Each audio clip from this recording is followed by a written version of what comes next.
This is the Winning Forecast, where the Gelding and I will give you our 4 best bets for tomorrow's Caulfield race meeting. Gelding, we're a bit unlucky last week. Oh, Professor. Good afternoon to our listeners. Very stiff, or will I say another dumb ride, which we'll discuss later on, cost us dearly, Professor, and especially in the Professor's Parlay. Yeah, it did, Gelding. We'll get to the Professor's Parlay a little bit later. It's a 10-race card at Caulfield tomorrow. The first at 12:15, the last at 5:35. The feature race, race 8, Gelding, it's a group tour. The Peter Young Stakes over 1,800 metres worth a lovely $500,000, $500,000. The track's a good 4. The rail's 9 metres out. Now, Gelding, last time it was in the true position. The time before that, it was 8 metres out. When it was 8 metres out, my recollection is you had to be on pace. Yeah, Professor, Caulfield tomorrow. No problems with the weather, so the track should be good. Again, always worried about the watering that the Melbourne Racing Club does. Sometimes tend to present lanes, so be careful what you've got in the early races. At the 9 metre ranges, sometimes you can get a swooper coming out wide. Professor, I've gone for on-pace runners tomorrow. Let's see how we go. We'll also get on the soapbox towards the end of the program, Gelding. There's a couple of things that we want to complain about. Some interesting thoughts, Professor, to be discussed. All right, Gelding, what are your 2 best bets for tomorrow's Caulfield meeting? Well, Professor, seeing it's my turn to put the bets on, I thought I'd go late in the day. I'm sure you're going to set me race 1, but we'll see.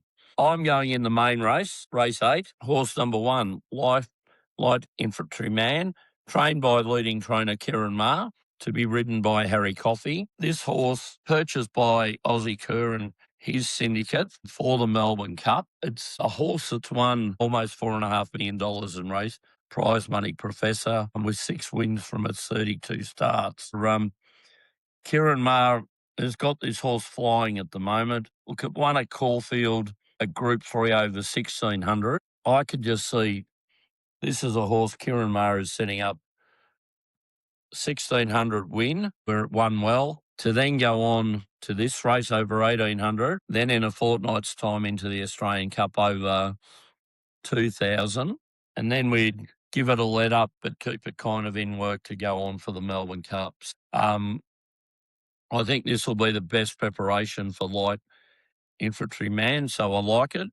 Round about the $4 mark tomorrow, Professor, in a very small field. The Aussie Kerr group have also got the dangers in Buckaroo, which goes very well at Caulfield, and Birdman, both trained by Chris Waller. But, Professor, I'm happy to go Kieran Maher tomorrow. So first tip will be race 8, number 1. Then into what I think is probably the most improved horse as a rising 7-year-old, Professor. In race 10, number 1, Jigsaw, trained by Cindy Alderson and Lock on Base. This horse has won its last 4 races, went over to New Zealand, won a Group 1 over there. Whatever Cindy Alderson's doing with this horse, it is just absolutely flying, Professor. I've been on Arkansas Kid in the last 2 races against it, and Jigsaw's given that horse beatings.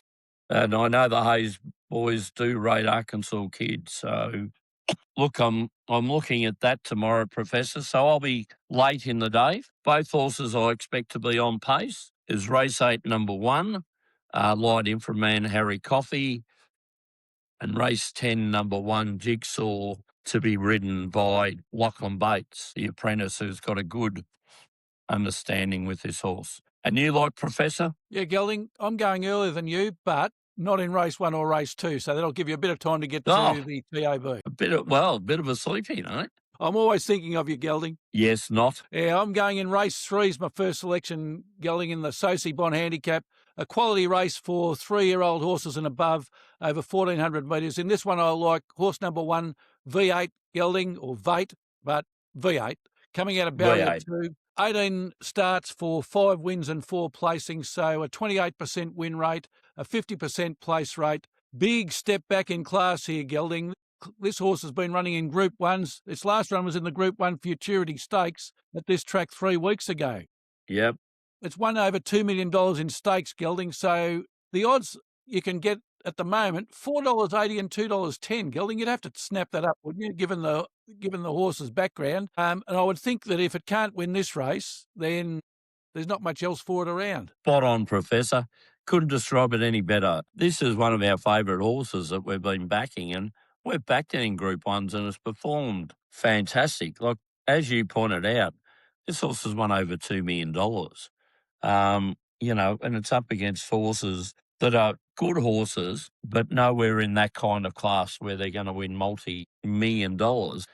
Here you're talking about a class animal, a Group 1 performer, a big horse they should carry the 61, and whether they needed to drop it back to get a bit of confidence back, I'm not 100% sure, but geez, the old V8 would win this by 10 lengths, wouldn't he? Yes, Gelding, and that's why I've gone for it in this race. Apprentice jockey Jackson Radley is on board, claiming 2 kilos, so the horse will start at 59 kilos, Gelding. He's having a career season, 11% win rate for this season. The McAvoys, they're sixth on the Trainers' Premiership at the present time with 50 wins. In the Metro, they're 11th with 14 wins. 14 wins, Gelding, but interesting fact, they're third in stakes money. They've won over $10 million in stakes money for the season, coming third to only Chris Waller and Kieran Maher. So the McAvoys are in very good company and they win the good races. Well, it helps when you win the Caulfield Cup and the Melbourne Cup with one horse, isn't it?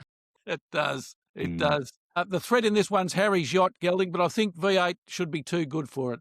My second selection in race 5, the Cylinder Dash quality. It's a 3-year-old race, Gelding, over 1,200 metres. I like in this one horse number 2, Rosehill, coming out of barrier 8. It's had 9 starts for 1 win and 5 placings. 11% win rate, 67% place rate. It's back in class, Gelding. Its last race was the English Sprint 2 weeks ago at Flemington. It was only beaten 4 lengths by Get a Good Feeling, Gelding. Get a Good Feeling's won over $1 million in prize money. It was 6th in the Group 1 VRC Oaks. It won the Group 2 Wakeful Stakes, and it was placed in the Group 1000 Guineas. So with form like that, and only 4 lengths behind Get a Good Feeling, I've got a good feeling about Rosehill tomorrow. And Get a Good Feeling. I was out of Flemington that day, Professor. It won easily. So, even though the 3rd to 9th may have been a bit compact, so it wouldn't have been that far off 3rd placing. Yeah, it's 3rd up tomorrow, Gelding, and it's been placed 3rd up before. Juicy odds, Gelding, $8.50 and $2.50 if you don't mind. I like them, Professor. Small fields, each way odds. 2 very good picks, Professor. Yeah, Luke Curry in the saddle, Gelding. He's having a career season at the moment. His career win rate's 11%, but in this season it's up to 14%, so we like to see informed jockeys. And the Hayes brothers, they're doing very well as well. Yes, very much an informed group. So my 2 for tomorrow, Gelding, race 3, horse 1, V8, and race 5, horse 2, Rosehill. Now, let's turn to the vexed question of the Professor's Parlay. Tentiris, Gelding. Tentiris ran 5th. The steward's report showed that it had some arrhythmia after the race and isn't allowed to start again without a vet certificate. The only other comment from the stewards was slow to start, Gelding. It was 3rd at the 400 metres. It was 3rd last at the 400 metres, 10 lengths behind the eventual winner.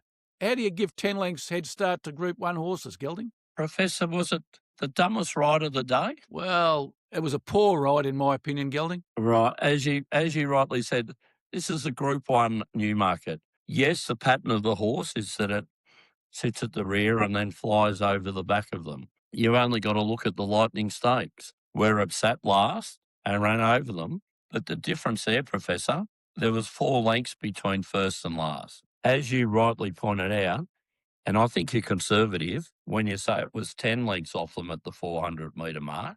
And how much was it beaten by? Beaten by a length and a half, Gelding. So all the commentators, all the jockeys being interviewed, everyone, the trainers, they all said if you weren't up on pace and near the rail, you just didn't have a chance of winning. So this experienced jockey puts it 10 lengths behind the leader with 400 metres to go and gets beaten by a length and a half. Now, what would that suggest to you? It would suggest that there was a miscalculation of how much ground that his horse would have to make up, Gelding. I just thought, look, a dumb ride from an experienced jockey. And again, a favourite in a race, not given a chance to win a race. Response of the stewards, I will call him in and accept whatever he tells us. Well, that appeared to be the case, Gelding. So Tenterus fifth. The course commentator said at the 400 that Tenterus was behind a wall. He was right. And then he said, well, he's out, but it might be too late. And he was right about that as well. But as the judge would say, the jockeys have no impact on races. Well, I would say have a look at that race. And this jockey had a big impact on this horse, not winning. Yes, Gelding. And unfortunately, the other two legs of the parlay both got up. Bryce Cotton, the point guard for the Adelaide 36ers, to score 15 points or more. Well, he scored 42, so he had a night out. And Nathan Sobey to score 15 points or better. He scored 23 for South East Melbourne Phoenix. Both other legs got up. We've won 5 times from 9 starts, so we've still got a 55.5% win rate for the parlay. Which is fantastic in itself, Professor. But again, I'm just disappointed because it makes it worse the other two leagues got up. And it does, Gelding. Yeah. Anyway, that's racing. But anyway, so what are we doing this week? All right, this week, Gelding, we're going to go Rosehill for the bet of the day. Race 7, horse 160s, and you might like to tell the viewers about this horse. Yeah, Professor, look, as you can see from our tips at Melbourne, we've gone horses with a bit of value. So, and for this kind of bet for you, for the horses, we look for the certainties, don't we, Professor? Yes, we do, Gelding. We want to get it going. So, look, I think the best horse of the day is at Rosehill in race 7, number 160s. This horse came down to Melbourne for the Australian Guineas and was just beaten by one of our favourite horses, Professor Observer. Won well. 60s ran third in, only beaten by a length in a Group 1 race. Goes back for a Group 2 over 1,500. I think the 1,600 may be the stretch for 60s. Drops back that 100 metres. You've got James McDonald, Chris Waller training, a horse having its 4th up start. The first 2 starts is preparation. It's won well. Then ran a great third in a Group 1 race. We'll be getting round about the $1.70, Professor, but I think, this is the bet of the day anywhere in Australia is 60s. All right, Gelding, and let's parlay that into, we'll go the NBL.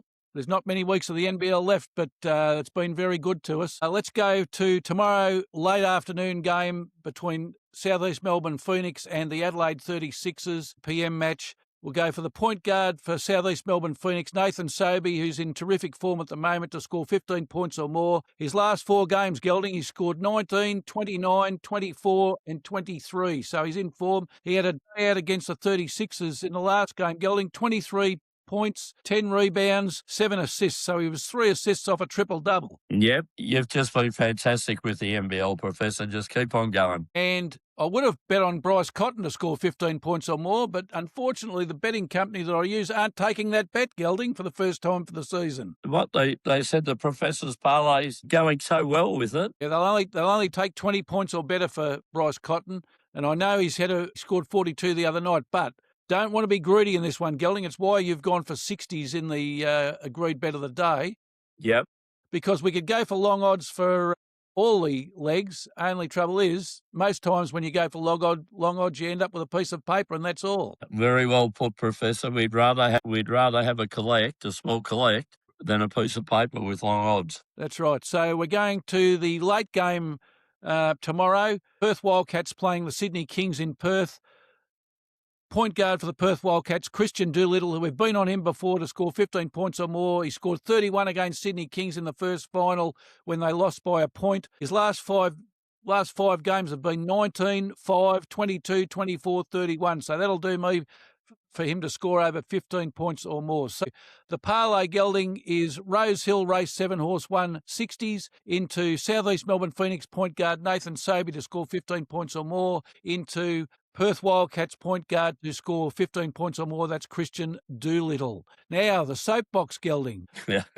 Stewards. Cafe Millenium, Gelding, one of my selections from last week. Celine Gaudray in the saddle. The stewards said that the jockey should have ridden the horse differently, but in the end didn't do anything. did see this race, and I thought Cafe Millenium was an excellent choice into it. The jockey had this horse back second last, and another radio show said she was playing jockeys. So she put a horse in a box that she thought she might have been a danger from it. But the only problem is she forgot about the 6 others in front of it. You got to beat the whole field. You don't have to beat one horse. Again, a horse put in a position on a race day where it had no chance to win that race. And it was put there by that jockey. Yeah, disappointing the stewards didn't do anything, Gelding. Well, they called her in, didn't they? Well, they called her in and they actually said they disagreed with the way she'd ridden the horse. But my question is, well, so what? You said that because nothing else happened. Do better in future. Well, I don't know who's the dumbest now, the jockeys or the stewards. What happened to Flemington's dual meeting? One on the Saturday before Labor Day and the one on the Labor Day. I've looked for the Flemington races. In fact, I was thinking of you and I doing a special winning forecast on Monday, only to look at the form guide and find that the races are at Warrnambool, not Flemington. What's going on there? Professor, I just love the way that race committees and Racing Victoria deal with tradition. You got traditional Group 1 races, the Newmarket and the Australian Cup. For 100 years, they've been run on the Labor Day, March weekend, Newmarket on the Saturday, Australia Cup on the Monday, and these were our major autumn races. Then the focus would turn to Sydney. But, well, let's Racing Victoria and the VRC, so those will muck around for it. Instead of Labor Day, Australia Cup Day, let's have a race meeting in Warrnambool where the total prize money was $150,000. I will give the main day to Adelaide. They can run their cup. Their cup was worth $350,000, Professor, $200,000 more than our races at Warrnambool. Let's not stay with tradition so people know what they're doing and build these days up. Could you have had a better day than to do it like in Melbourne? You had the Grand Prix, right? So that was Saturday, Sunday. You had the Newmarket of Flemington on the Saturday. You had the AFL footy on Sunday night. We've got Moomba going, the Moomba March. What do we have on Monday? No football, no car racing. What would be an ideal date? What would be an ideal event to have with Moomba? Some races, a race day meeting. Especially when all the people are in the city for the Moomba parade, Gelding. All right, Gelding. Well, let's finish on this one. Good question for you. Question without notice. What's the difference between Kilmore and Kyneton? Professor, this is a very good one. And these are the people that we have riding our racehorses, Professor. And we're putting our hard-earned on them. As we always say, our bets are always, they're conditional. We're expecting a decent ride. How could you have a person on board that has rides in race 1, 2 and 4 at Kyneton today? And then so he gets there, he drives to the Kilmore track and then rings up and says, why isn't anyone here? I'm here ready to go for my race rides in race 1 at 12:15, but no one's here. Only be told that the racetrack that he should be at's about 60 kilometres to the west, Gelding. Yes, Professor. How confident would you be feeling if he can't even get to the racetrack and misses it by 60 miles? How's his judgment going to be riding a racehorse over 1,200? Well, and the other thing, Gelding, is I wonder what the stewards are going to do about it all. Yeah, well, but it will be an interesting read and we'll fill the readers in. But doesn't that just shows you the lack of professionalism in it? And let's say I'd be awfully disappointed if the stewards take no action. Well, it's a watch this space, Gelding. Yeah. All right. That's all for the winning forecast today, Gelding. So until next week, it's good luck. And good punting.